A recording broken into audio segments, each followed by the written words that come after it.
Welcome to the channel, everybody. Now today I've got a Scum 0.85 and beyond news and updates video for you all. It's a bit of a juicy one, so let's get straight into it, shall we? Up first we have our programmers, and they are working on code review, bug fixing, working on the flamethrower functionality, working on the inventory rework, working on vehicle damage system still, working on a new NPC enemy grapple attack, working on abandoned bunkers features, and implementing burn injuries. So we've probably seen this over the past sort of 4 or 5 weeks now, a few of these that they've been working on. It's nice to see that some of them have been completed.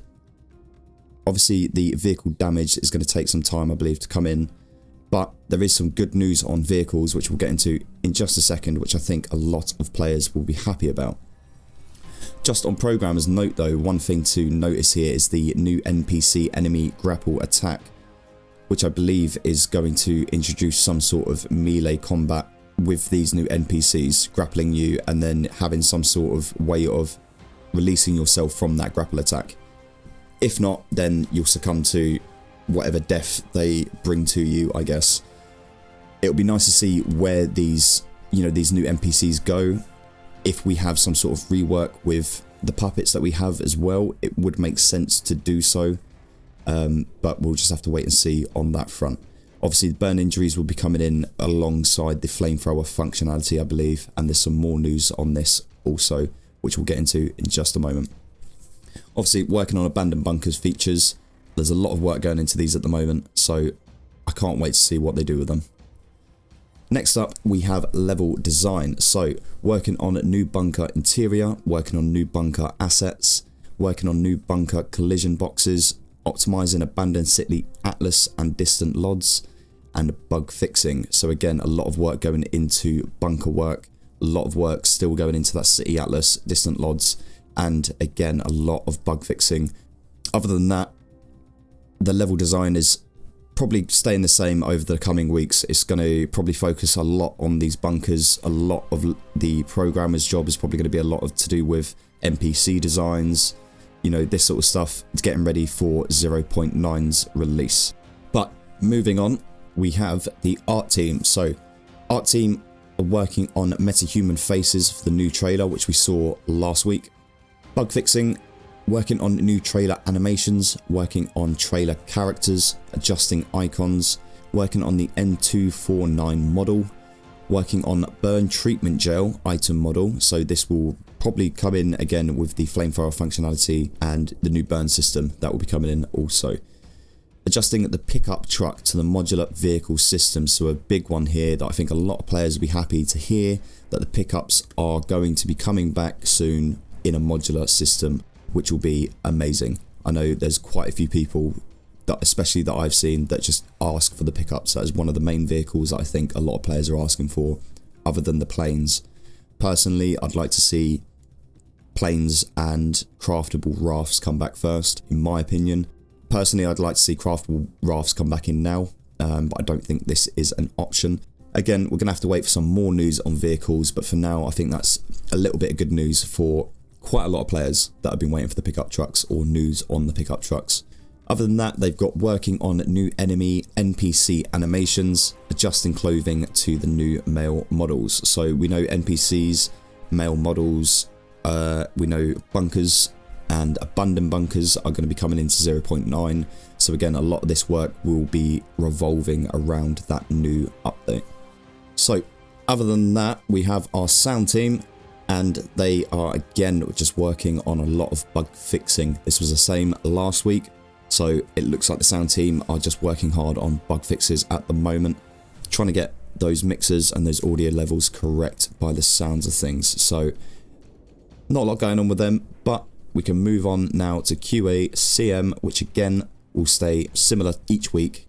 Hunting banning cheaters, ban appeals, Steam general discussion and bug reports, performance benchmarking, optimization testing, testing of upcoming features, and various bug reports. So again, I'll say this, and like I say every week, if you ever come across any bugs, visual or gameplay bugs, if you have some sort of recording equipment, even if it's just a quick replay of 30 seconds, send that over to the devs via the Scum page, Discord, and that way they get to look at it. it's a bit, in my opinion, I'd feel it's a bit easier to see it visually than reading a description of it.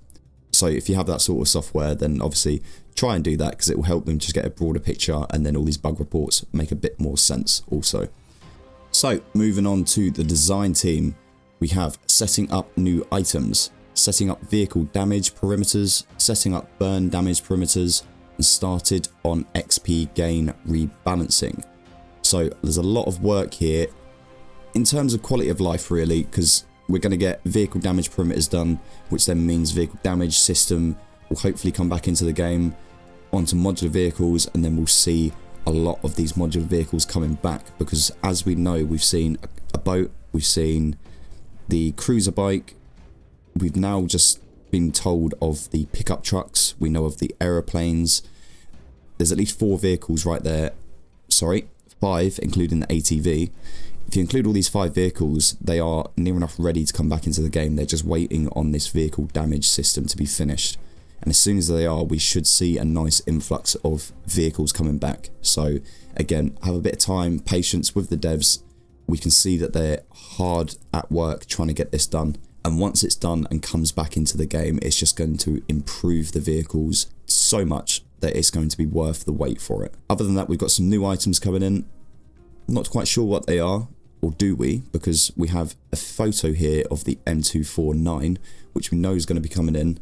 This has a 100 round mag on it, but there has been a comment from Tomislav saying there is going to be a 200 round mag also, which will be lovely, especially when it comes to seeing Mr. Brenner.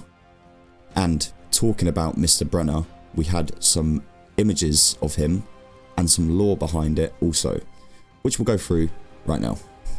So as you can see here, we have some concept art of Mr. Brenner, and he's in some sort of secure pod, or maybe a drop pod. Now this intrigues me because it would be amazing to see these things dropping onto the island, and just this guy coming out and doing his thing on the outside of a bunker. But I believe the plan for them is to be just inside abandoned bunkers. Now they may change it, but we've had some lore here that got brought in with this image, and it's the project Inferno was started before the show. The goal was to make the next gen soldiers of Chinese wars to secure dominance, victory over enemy forces. Initial testing subjects were deserters or captured enemy soldiers. They were marked as prisoner Mark 1. So a lovely bit of lore right there, and we all love a bit of lore, especially me. I love to hear developers putting some backstory into the designs of what they're thinking. Now obviously here you can see the back end of this drop pod, and then we'll get a nice little close-up image of the front end of the drop pod also. But I would love to see these things, as I said, drop in, like how we get the drop pods now with all the loot inside. Imagine one of these just dropping instead, and you go to a drop location thinking it's a drop pod and it's one of these.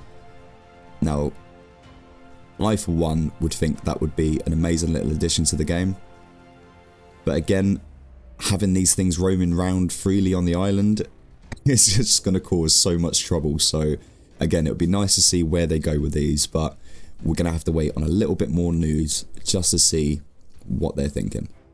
Now, we were teased Camo Guns last week, and good news is that they are lootable items. They're not going to be any sort of monetized boxes or anything to make the company more money, or, you know, pay to win items, stuff like this. You can actually loot these items. There was a comment underneath asking if it was going to be lootable as such, of a player's made it and you can grab it that way, and if it will be craftable as such, and Tomislav gave the hint of yes. So I'm guessing they're going to implement a way of creating this camo, or being able to loot it in a certain way, or even maybe buy it from a trader in the source of paint or something, and then applying it to your weapon. So again, we'll have to wait for some more news on that, but a little bit of good news there that they're not going down the route of, you know, loot boxes, stuff like this. So yeah, there's some good news there. So just a quick shout out to our channel members, Mega Hoof, Mary G and Nectar940. Thank you very much for your ongoing support. It's much appreciated. Obviously, liking, subscribing, hitting that notification bell and staying up to date with the latest Scum news and content over on my channel supports me enough. But if you do want to join memberships, you can now on the channel. Head over to the main page and read through the perks that are available to each level. Thank you for joining me. Until next time, see ya.